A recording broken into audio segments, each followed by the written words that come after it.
हम बात करेंगे सारणिक में, और सारणिक के बाद डिटर्मिनेंट। पहले हम एनसीईआरटी की प्रॉब्लम्स देखेंगे और उसके बाद फिर एग्जाम्पल वाली प्रॉब्लम भी करेंगे।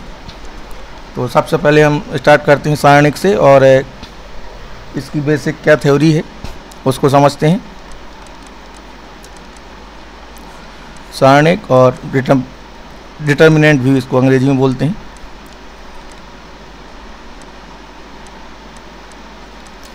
तो इसको डिनोट करते हैं दो ऐसे लाइनों से, जैसे मॉड की तरह, और इसमें जो भी ये लिखे रहते हैं ये अवयव कहलाते हैं। जैसे मैं यहाँ पे लूँ A1 B1 C1, A2 B2 C2 और A3 B3 C3, तो ये इसके एलिमेंट कहलाते हैं। और ये जो हॉरिजॉन्टल लिखी हैं ये रोज कहलाती हैं, पंक्तियाँ ये रोज हैं। जो इस तरह दी होंगी हॉरिजॉन्टल वो रोज हैं, और जो इस तरह पंक्तियाँ होंगी ये कॉलम्स हैं।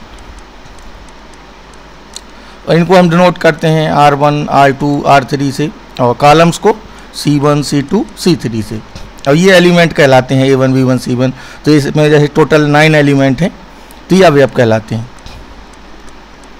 और नोटेशन इसका ये हो गया। ठीक है, तो सारणिक बेसिकली चीज़ों का कलेक्शन करके हम इसकी वैल्यू भी फाइंड कर सकते हैं, जबकि आव्यूह में भी आप आगे पढ़ेंगे आव्यूह एक डेमोन्स्ट्रेशन होता है और उसकी कोई वैल्यू नहीं होती है, लेकिन डिटर्मिनेंट की वैल्यू होगी, और इसकी हमें जो भी प्रॉपर्टीज़ हैं उसका अध्ययन भी करना है।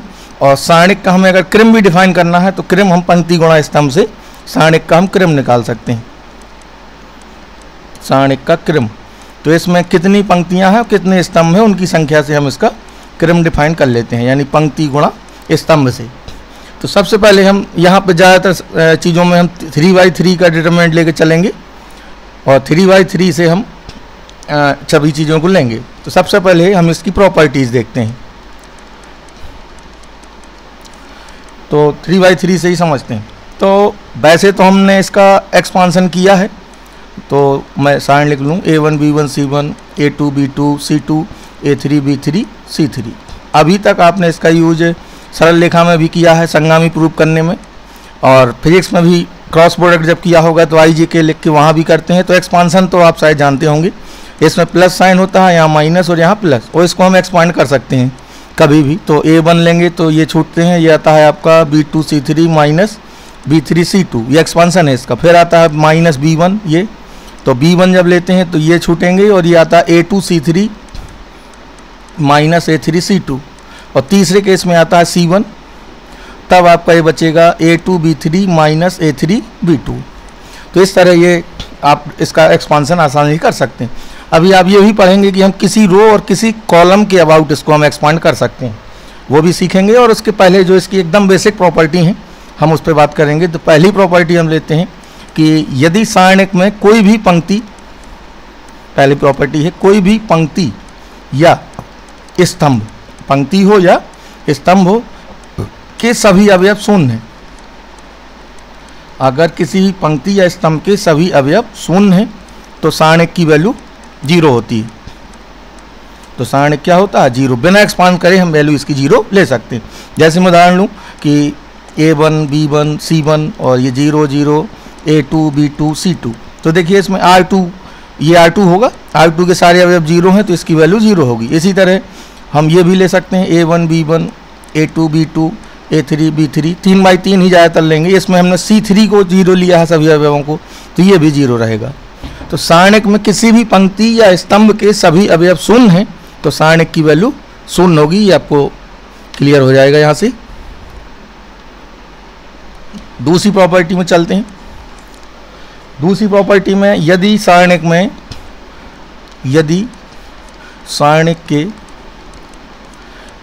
कोई भी दो स्तंभ या कोई भी दो पंक्तियां समान हैं, ठीक है, कोई दो रो समान है या दो कॉलम समान है, तो सारणिक की वैल्यू 0 होगी। दो पंक्तियां समान हैं तब भी डिटर्मिनेंट की वैल्यू क्या होगी? 0। इसको हम डेल्टा से डिनोट कर सकते हैं। तो इसका भी हम उदाहरण लेंगे। A1 B1 कुछ भी लेती है, 3/3 से ही समझिए। A1 B1 C1 A2 B2 C2, और इधर हमने फिर ले लिया A1 B1 C1। तो देखिए यहाँ क्या इक्वल हो गया? यहाँ आपका C1 बराबर C3 हो गया। फर्स्ट कॉलम्स और सेकेंड कॉलम्स इक्वल है तो इसकी वैल्यू 0 हो जाएगी। इसी तरह रोज में भी कर सकते हैं, A1 B1 C1 और A2 B2 C2 और फिर यहाँ ले लें A1 B1 C1, तो इक्वल हो जाएंगे। तो इसकी वैल्यू दोनों की क्या होगी, 0। तो पहला ये है कि किसी भी पंक्ति या स्तंभ के सभी अवयव शून्य हैं तो वैल्यू 0 है। कोई दो स्तंभ या दो पंक्ति समान है तो वैल्यू 0 है। यहाँ पे क्या समान हुआ है, R1 बराबर R3, तो सारणिक की वैल्यू 0 होती है।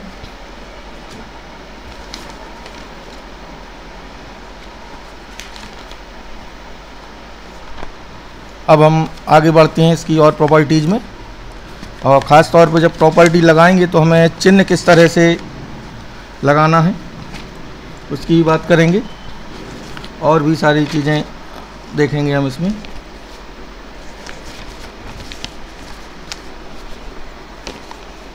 सबसे पहले हम पूरी प्रॉपर्टी डिस्कस करना चाहेंगे, इसकी जितनी प्रॉपर्टीज़ हैं।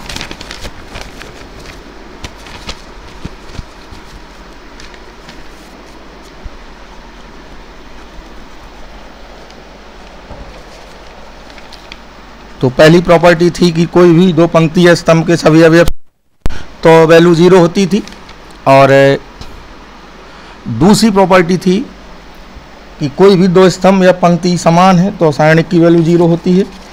अब हम और आगे की प्रॉपर्टी देखते हैं और फिर कुछ क्वेश्चंस को करेंगे। चलिए अगली प्रॉपर्टी है आपकी कि यदि किसी सारणिक में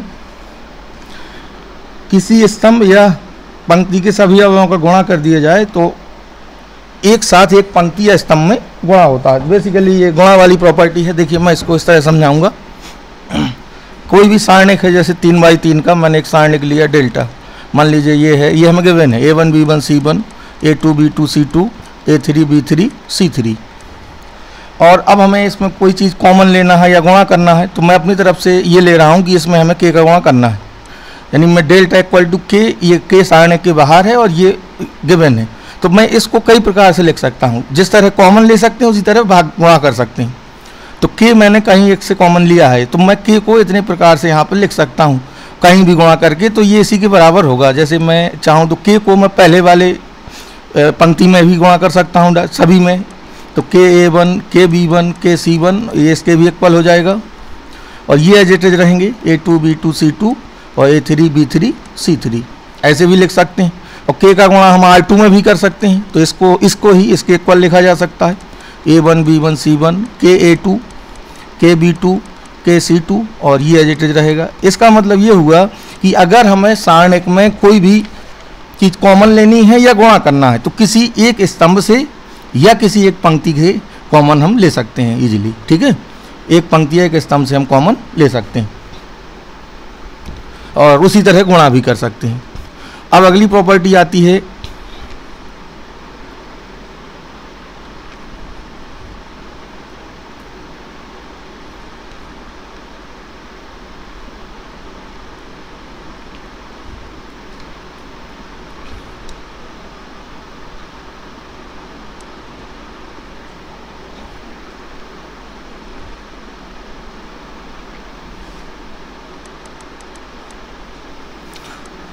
अगली प्रॉपर्टी दो सारणिकों में ब्रेक करने वाली है, और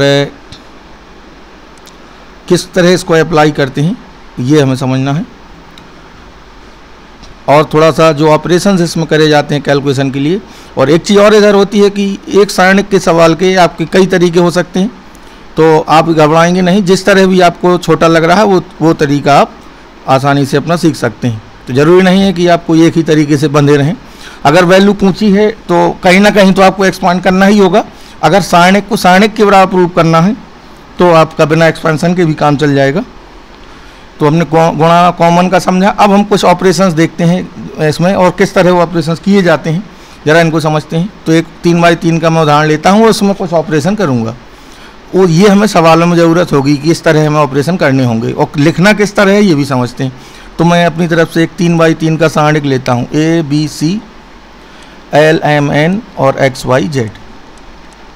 ये मैंने 3x3 का सारणिक लिया। अब मैं इसमें कुछ ऑपरेशन लगा रहा हूँ, और वो ऑपरेशन इसलिए लगा रहे हैं क्योंकि सवालों में हमें कोई चीज़ कॉमन लेनी होगी, फैक्टर बनाना होगा, तो हमें ये सारे ऑपरेशंस वहाँ करने होंगे। तो मैं पहला ऑपरेशन लेता हूँ, ये हमें गिवन है, ये मान के चलिए, तो मैं पहला ऑपरेशन लगाता हूँ यहाँ C1, इनका लिखने का तरीका भी समझेंगे आप।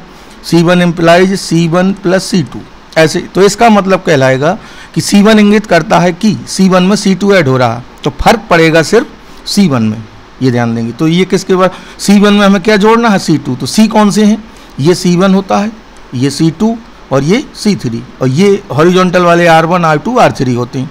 तो हमें C1 में C2 जोड़ना है और फर्क पड़ेगा C1 में, तो ये इक्वल होगा आपका A plus B L plus M X plus Y, और बाकी एज इट इज रहेंगे B M Y C and Z, ये एज इट इज रहेंगे। तो इसको हम ये कर सकते हैं। इसी तरह कुछ ऑपरेशन और करते हैं। C2 इम्प्लाइज C2 माइनस के C3, ऐसा भी कर सकते हैं, किसी चीज़ का गुणा करके C3 से घटा सकते हैं और फर्क पड़ेगा यहाँ पर C2 में। तो इस ये किसके इक्वल होगा, देखिए इसी में लगा रहे हैं, इससे हमें क्या मिलेगा जरा इसको समझते हैं। C2 में फर्क पड़ेगा यहाँ, यानी पहला वाला नहीं बदलेगा, ALX जो कहते हो। अब C2 में से क्या घटेगा, KC3, तो ये आएगा B में से घट जाएगा आपका KC, ये M माइनस KN और Y माइनस KZ, और ये भी एज इट इज रहेगा CNZ। और R में भी इसी तरह लगा सकते हैं प्रॉपर्टी, R1 इम्प्लाइज मान लीजिए लगाएं R1 प्लस R3, तो फर्क किस में पड़ेगा यहाँ पे, R1 में फर्क पड़ेगा और R3 ऐड होगा, तो ये इसके इक्वल होगा A plus X B plus Y और C प्लस Z, और बाकी एज इट इज रहेंगे LMN और XYZ। तो इस पे आप खास तौर पर प्रैक्टिस रखेंगे, और ज़्यादा से ज़्यादा हम कोशिश ये करते हैं कि जब हमें वैल्यू निकालनी हो तो हम जीरो बनाने की कोशिश करते हैं, या कोई चीज़ प्रूव करनी है तो जो भी फैक्टर उसमें दिख रहे हैं वो फैक्टर लाने के लिए हम इस तरह के ऑपरेशंस वहाँ लगाते हैं। अगर हमें वैल्यू प्रूव करनी है तो कहीं ना कहीं एक्सपांड करना होगा, और सारणिक को सारणिक के बराबर प्रूव करना है तो फिर आपको प्रॉपर्टी से ही करना होगा, और फिर आप एक्सपांसन वहाँ नहीं कर सकते हैं। और कभी कभी एग्जाम में भी आ जाता है कि बिना प्रसार करे इसकी वैल्यू बताइए, तो ऐसे क्वेश्चंस में या तो कोई सारणिक के बराबर आ रहा होगा या वैल्यू जीरो हो रही होगी, तो फिर वहाँ आपको प्रसार नहीं करना है, बिना प्रसार के भी वहाँ पर चीज़ें फिर आएंगी आपकी।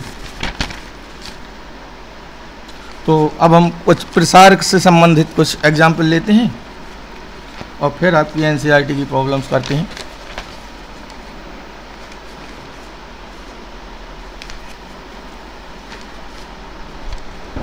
और 2x2 के जनरली कम, 3x3 का आपको ज़्यादा पूछा जाएगा, और जो वैल्यू जीरो बनती हैं उनके बारे में भी, और डिफरेंशिएशन और इंटीग्रेशन भी इसका होता है, तो उस पर हम दूसरे लेक्चर में बात करेंगे। अभी हम सिर्फ 12th पेपर पर फोकस कर रहे हैं।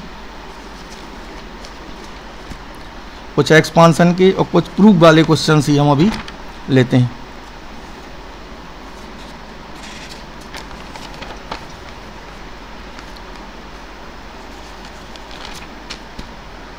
तो चलिए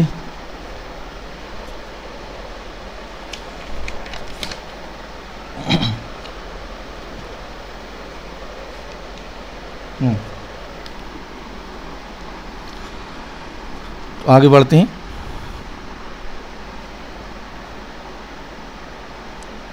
तो इसमें पहला क्वेश्चन लेते हैं, इसकी हमें वैल्यू बतानी है, और सारणिक हमें गिवन है A1 A2 A3 और MA1 MA2 और MA3, और ये दिया है B1 B2 B3। हमें इसकी वैल्यू बतानी है। तो यहाँ पे बड़ा इजीली हमें दिख रहा है कि जो C2 है, C2 से क्या कॉमन है, M, तो इससे हम M कॉमन ले लेंगे, तो क्या बचेगा यहाँ A1 A2 A3, और ये एज इट इज बचेगा A1 A2 A3, M common हो गया, तो ये B1 B2 B3 ये बचेगा। अब देखिए ये दो इक्वल हो जाएंगे, यहाँ C1 इक्वल टू C2 है, तो इसकी वैल्यू क्या होगी, 0। तो अब हम इसको यहाँ से फिर 0 कह सकते हैं। तो चलिए आगे बढ़ते हैं, और प्रूविंग वाले भी कुछ क्वेश्चन लेते हैं, बोर्ड लेवल वाले। तो चलिए NCERT से क्वेश्चन ले लेते हैं।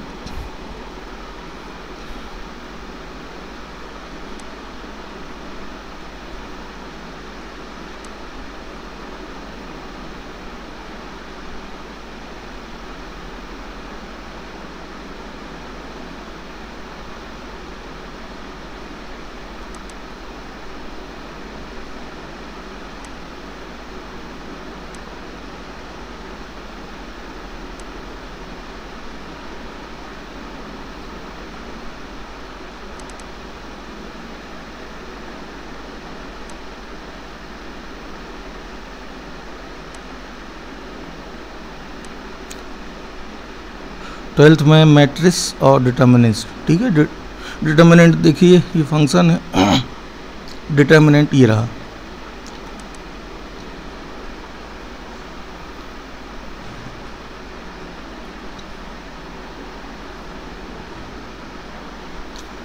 चलिए इसी को देखते हैं।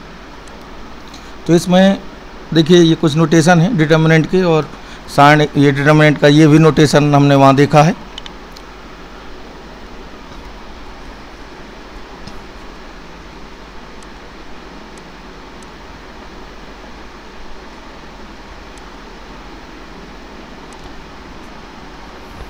तो ये डिटर्मिनेंट का नोटेशन है, और ऐसे भी लिखते हैं डिटर्मिनेंट ए, और ये डेल्टा भी नोट करते हैं, ठीक है। ये 2/2 का है इधर, इसका भी एक्सपांसन करना हो तो ये तो सीधे होता है आपका AD माइनस BC, ठीक है।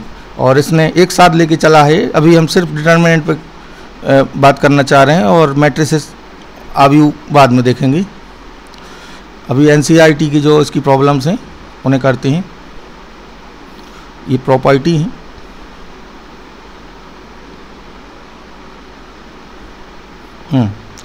तो देखिए ये पहली प्रॉपर्टी पे है, वेरीफाई प्रॉपर्टी 1, ठीक है। पहली वाली को वेरीफाई करना है। पहली प्रॉपर्टी क्या थी इसकी कि इंटरचेंज हम कर सकते हैं, इंटरचेंज में वैल्यू चेंज नहीं होती है, ठीक है। ये स्पेशली हम डिटर्मिनेंट के आगे मैट्रिक्स में से देखेंगे, और अभी हम मुख्य रूप से फोकस करेंगे प्रॉब्लम्स पे, और ख़ास तौर पर जो NCERT की प्रॉब्लम्स हैं उन्हीं को देखते हैं, और फिर आगे और जो चीज़ें होंगी वो देखी जाएंगी।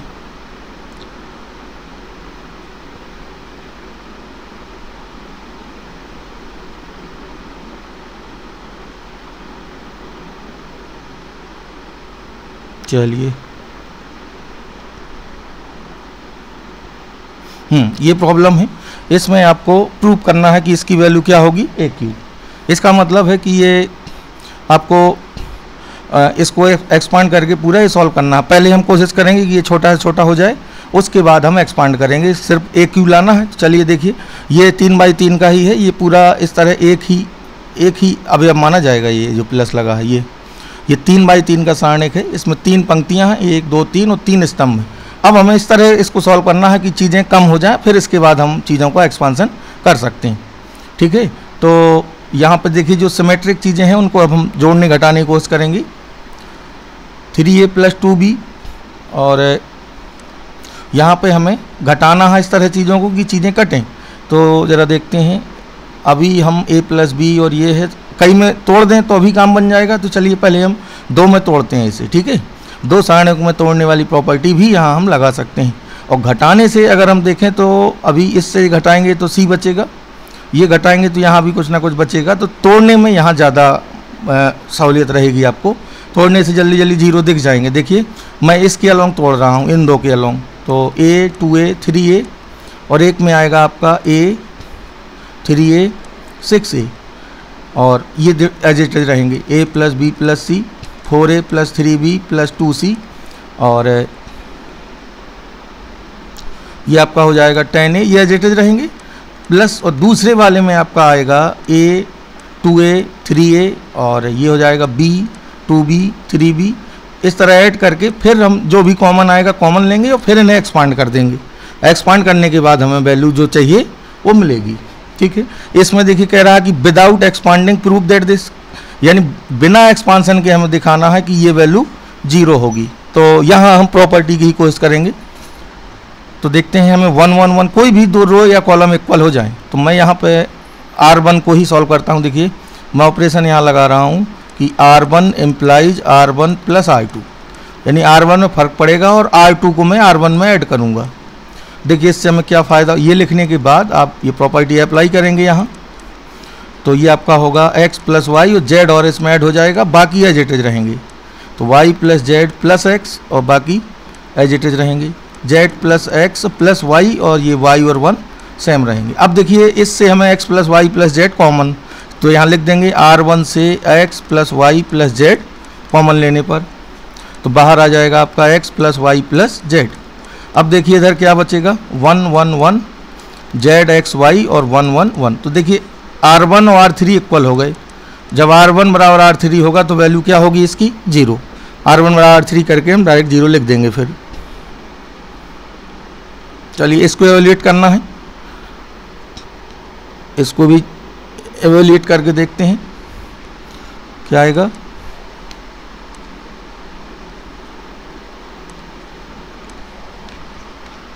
तो इसमें हमें दिया है 1 1 1 AB। तो चलिए यहाँ पे हम कॉमन लेके देखते हैं क्या बनता है मामला, इसकी हमें वैल्यू बतानी है।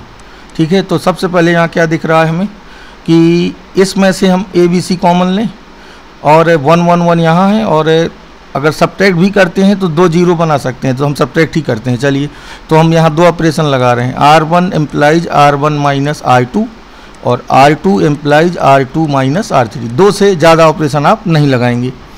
ठीक है, तो चलिए R1 में से R2 घटेगा तो 0 A माइनस बी और बी सी माइनस सी ए या ए सी, और ये 0 B माइनस सी और ए सी माइनस ए बी, और ये एजिटेज रहेगा।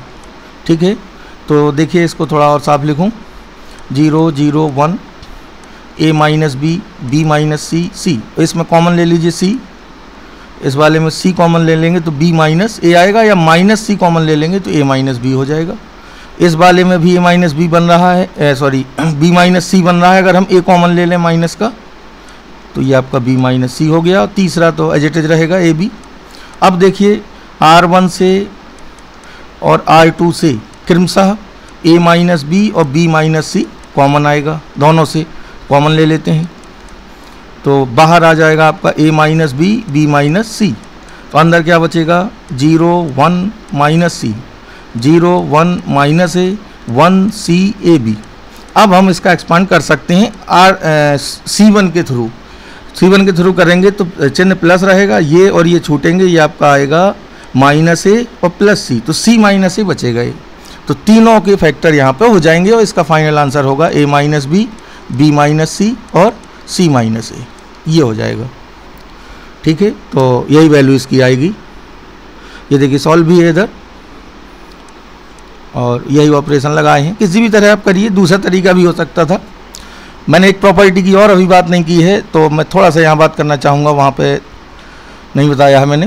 तो अगर हम सारणिक में जैसे 3x3 का मैंने लिया, A1 A2 A1 B1 C1 A2 B2 C2 और A3 B3 C3 in general है। अगर हमें इन्हें इंटरचेंज करना है, यानी मैं C1 और C2 को इंटरचेंज करना चाहूँ, यानी इसका मतलब ये है कि ये वाली रो यहाँ रख दें और ये वाली रो कॉलम यहाँ रख दें, यानी इसको इंटरचेंज करें, यानी C2 बन जाए C1 और C1 बन जाए C2, तो एक माइनस साइन आएगा इसमें, यानी C और C का इंटरचेंज होगा आपस में, चाहे C1 का C2 से, C1 का C3 से, तो एक माइनस चिन्ह आएगा। और अगर C का R से इंटरचेंज होगा तो करस्पॉन्डिंग में C का R से इस तरह होगा कि C1 रिप्लेस होगा, इंटरचेंज होगा R1 से, C2 इंटरचेंज होगा R2 से, तो वहाँ पे चिन्ह में कोई परिवर्तन नहीं होता है। अगर हम C या R में एक इंटरचेंज करते हैं तो एक माइनस मिलता है, और अगर विपरीत प्रकार में इंटरचेंज करते हैं C और R में तो कोई फर्क उसमें नहीं पड़ता है डिटर्मिनेंट में। ठीक है, इसमें हमें देखिए लाना है 4ABC। तो चलिए यहाँ 0 भी बना सकते हैं और कॉमन लेके भी इसको सोच सकते हैं। तो देखते हैं 0 कहाँ से बनेगा, 0 डायरेक्ट तो नहीं दिख रहा है, तो हम यहाँ पे ऊपर A2B प्लस C, यहाँ से कोई फ़ायदा नहीं है, तो हम एक्सपांड ही इसको कर सकते हैं। 2 0 बनाने के बाद एक्सपांड ही कर सकते हैं, और एक्सपांसन से ही हमें यहाँ बेटर रहेगा। तो चलिए देखिए, पहले मैं एक ऑपरेशन लगा देता हूँ।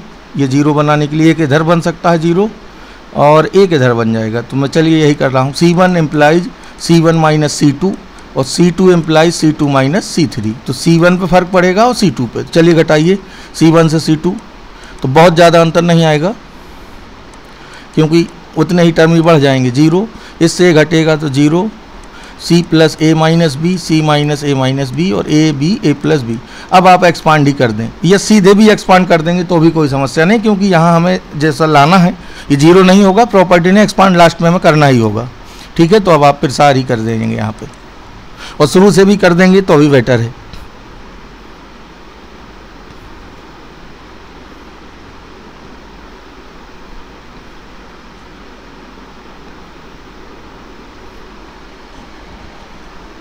इन्होंने भी यही किया है। देखिए R1 R2 R3 बहुत ज़्यादा जीरो नहीं बनेंगे, देखिए एक ही बना है इनका, तो आप वैसे ही करिए जो मैंने वहाँ किया है।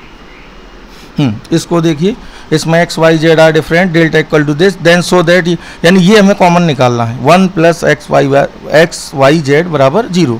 चलिए यहाँ इसको सॉल्व करते हैं। तो डेल्टा की वैल्यू हमें ये गिवन है, ये बराबर 0 गिवन है, ये लाना है, तो ये हमें फैक्टर निकालना है यहाँ से। तो चलिए सबसे पहले कौन सा ऑपरेशन हमें यहाँ लगाना चाहिए, इसको हम 2 में तोड़ लेते हैं, ज़्यादा बेटर रहेगा। तो 2 में तोड़ लेते हैं, एक में ये और ये आएगा, और एक में ये और ये तीसरा आएगा। तो चलिए 2 में ब्रेक कर रहे हैं डेल्टा को। तो एक में आपका आ गया X Y Z, X square Y square Z square, और 1 1 1 प्लस दूसरे में आएगा X Y Z, X square Y square Z square, और X Q Y Q Z Q. अब हमें इस तरह लेना है कि ये चीज़ आ जाए हमारा, बाकी हमें कोई मतलब नहीं किसी चीज़ से। तो हम यहाँ पे ऐसा करते हैं, देखिए हमें यहाँ 1 1 1 भी बनाना है, और फिर हम इनको इंटरचेंज कर देंगे। तो मैं यहाँ से देखिए x कॉमन ले सकता हूँ, इससे y और इससे z। तो लिख देंगे कि R1 R2 व R3 से क्रमशः x y z कॉमन लेने पर, तो कॉमन x y z लूँगा तो ये तो एज इट इज रहेगा अभी, X square Y square Z square 1 1 1, और इधर आपका बचेगा एक्स वाई जेड बाहर निकाला, तीनों से एक एक आएगा, तो 1 X square 1 Y square 1 Z square. अब हमें ये और ये इक्वल दिखाना है पहले, फिर हम ये कॉमन ले लेंगे और ये इक्वल हो जाएंगे। देखिए हम इसको एक बार बदलेंगे, पहले इसको और इसको, तो एक माइनस आएगा, फिर इसको फिर इंटरचेंज कर देंगे। यानी इस वाले में हमें 2 इंटरचेंज करना है, पहला करना है C2 इंटरचेंज C3, तो एक माइनस आएगा। फिर इसके बाद अगले स्टेप में आपको करना है C1 इंटरचेंज C2, ये अलग अलग होंगे स्टेप में, तो ये चीज़ बन जाएगी ये ध्यान दीजिए। तो फिर हम इसी को कॉमन ले लेंगे, जब इसको हम कॉमन ले लेंगे 1 1 1 एक्स वाई जेड और X square Y square Z square को, तो यहाँ बचेगा 1 और इधर बचेगा X Y Z equal to 0। इसका भाग दे देंगे तो ये क्लियर हो जाएगा। तो इससे करेंगे तो जल्दी होगा, ये बेटर है तरीका, और ठीक है यही इन्होंने यहाँ लगाया है। देखिए ये कॉमन लिया है ये, तो ये बचेगा। ऑपरेशंस भी उसी तरह लगाए गए हैं। चलिए इसको प्रूव करना है, इसमें हमें लाना है ABC इंटू इतना, या ABC को अंदर भेज दें तो ये हो जाएगा। तो ABC into 1/A 1/B 1/C, ये हमें प्रूव करना है। यहाँ तो काफ़ी चीज़ें सिमेट्रिक हैं, घटाने से 0 ही बन रहे हैं, लेकिन ऐसा करेंगे आप कि ये चीज़ देखते हुए 1/A 1/B 1/C देखते हुए हम कॉमन लेते हैं यहाँ। तो ध्यान देंगे, लेफ्ट हैंड साइड से लेंगे। लेफ्ट हैंड साइड में मैं इस वाले में कॉमन ले रहा हूँ A, इसमें कॉमन ले रहा हूँ B, और इसमें कॉमन ले रहा हूँ C, क्योंकि ये भी C मुझे बाहर दिख रहे हैं। तो R1 से A, R2 से B और R3 से C कॉमन, तो 1/A प्लस 1 1/A 1/A, ठीक है। इसमें B से B कॉमन लिया है, तो 1/B 1 प्लस 1/B 1/B। इसमें C, तो 1/C 1/C 1 प्लस 1/C, ये आया। अब हम ऑपरेशन लगा रहे हैं कि R1 implies R1 plus R2 plus R3, ये ऑपरेशन लगा रहे हैं, तो ये चीज़ कॉमन आ जाएगी। तो चलिए R1 plus R2 plus R3, यानी इन दोनों को इसमें ऐड करेंगे, ये और ये भी ऐड हो जाएंगे इसमें। तो अगले स्टेप में फिर इसे कॉमन ले लिया जाएगा, तो ये बच्चा 1 प्लस 1/A 1/B 1/C, इसी तरह ये भी आएगा, और ये एज इट इज रहेंगे। फिर हम ये कॉमन ले लेंगे, और जैसे ये कॉमन लेंगे तो जो बचेगा मैं उसको लिखता हूँ ABC, और ये कॉमन आया 1/A 1/B 1/C, तो यहाँ बचेगा आपका 1 1 1, और ये बचेंगे। फिर आपको C1 minus C2 C2 minus C3 करके एक्सपांड कर देना है, और फिर आप एक्सपांड करेंगे तो 1 आएगा यहाँ से। तो इतना आप कर सकते हैं।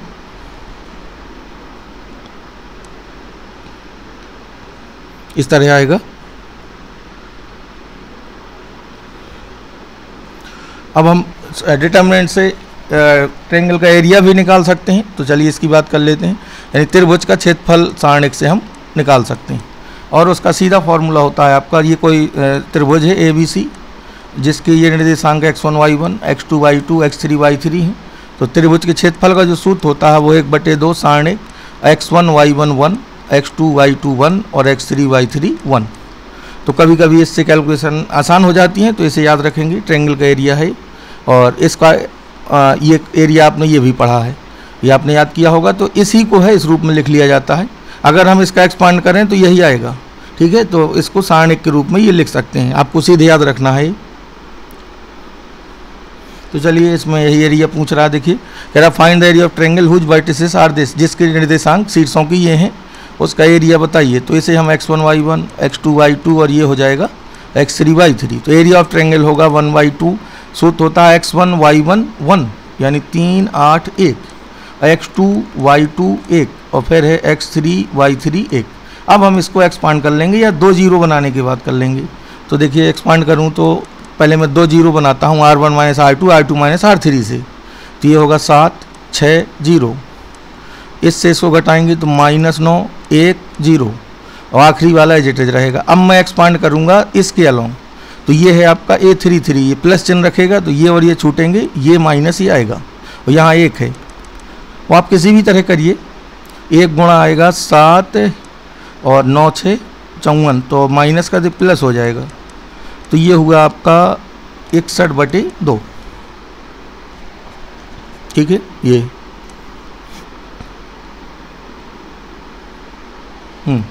इसमें कह रहा find the equation of line joining this and this using determinant, find के इफ डी के comma 0 is point such that area triangle is this.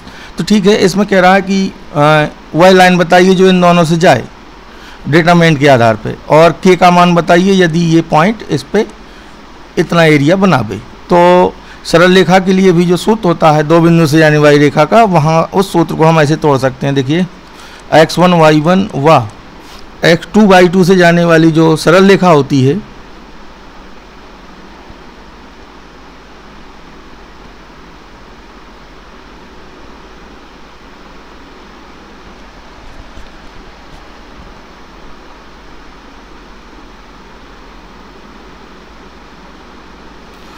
x1 y1 और x2 y2 2 बिंदु से जाने वाली रेखा की समीकरण y माइनस y1 बराबर m की जगह ये होता है और x minus x1।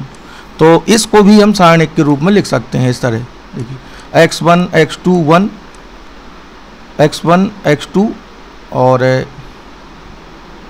1x x1 1x x1 1y y1 और तीसरा है आपका x1 y1 x2 y2 और x3 y3 1x,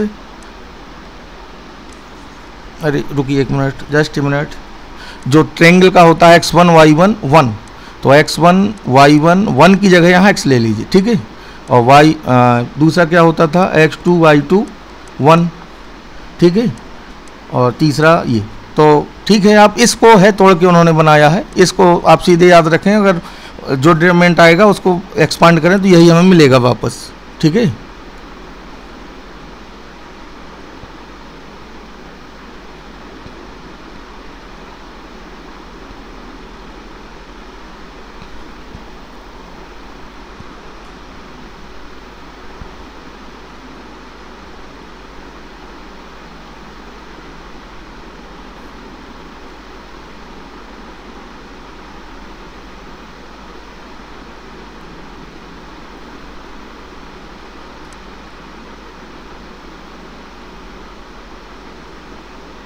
तो ठीक है, अब अगले टर्न पे हम इसकी प्रॉब्लम्स जो बची हुई हैं उनको डील करेंगे।